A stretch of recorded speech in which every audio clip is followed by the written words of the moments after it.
pode me perguntar, e o vale transporte? Parece meio óbvio, né? Se o empregado não vai trabalhar, ele não precisaria do vale transporte, já que eu teria necessidade de pagar num efetivo deslocamento. Mas a coisa pode não ser tão óbvia assim. Se a gente pensar num regime misto, sim, a gente está pensando que a empresa já definiu como é que vai ser aquele trabalho e ela já sabe de antemão quais os dias que o empregado vai na empresa e quais que ele não vai.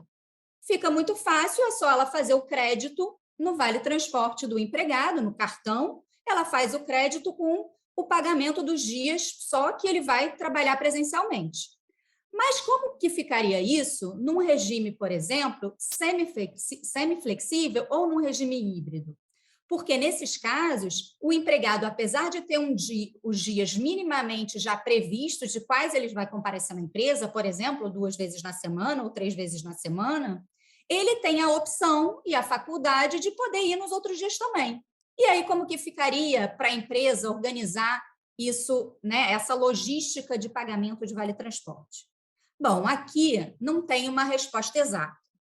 Cada empresa vai poder organizar como ela bem entender. O que tem sido comumente usado pela maioria delas é fazer um crédito em que a empresa já acredita de antemão considerando os dias mínimos do mês ou até um pouco a mais para que o empregado tenha essa faculdade de já ter um crédito disponível para ir.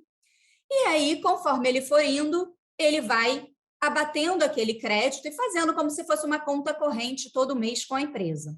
Isso também pode ser aplicável no sistema flexível, considerando uma média, porque não tem os dias mínimos de comparecimento, mas pelo menos uma média em que a empresa acorda com o empregado e isso vai sendo feito um controle ou pelo próprio gestor ou pelo RH mensalmente desse crédito.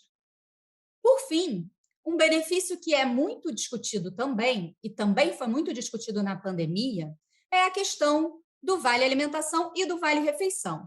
E aí a gente tem uma discussão histórica na Justiça do Trabalho entre o que é vale refeição e o que é vale alimentação.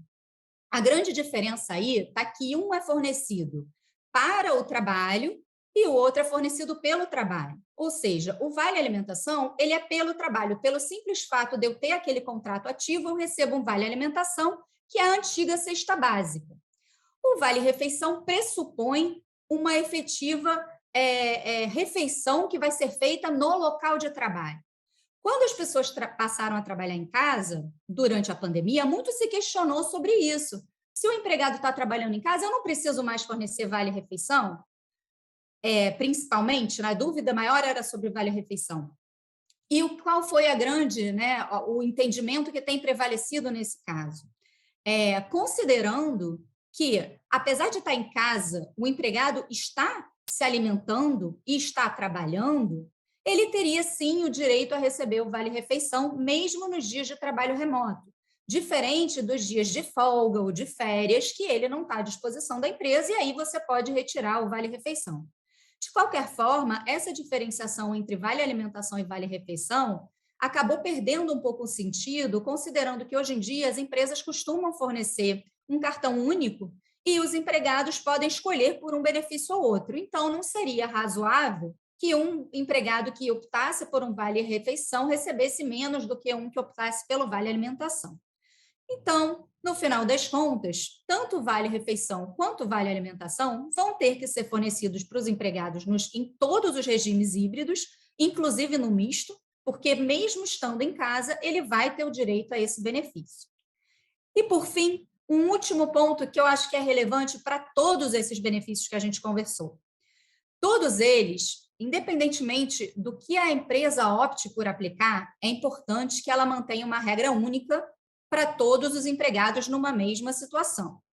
Isso sob pena de se caracterizar um tratamento discriminatório e a empresa sofrer algum tipo de questionamento de empregados questionando a equiparação com outro empregado que está no mesmo regime, recebendo ou não algum outro benefício.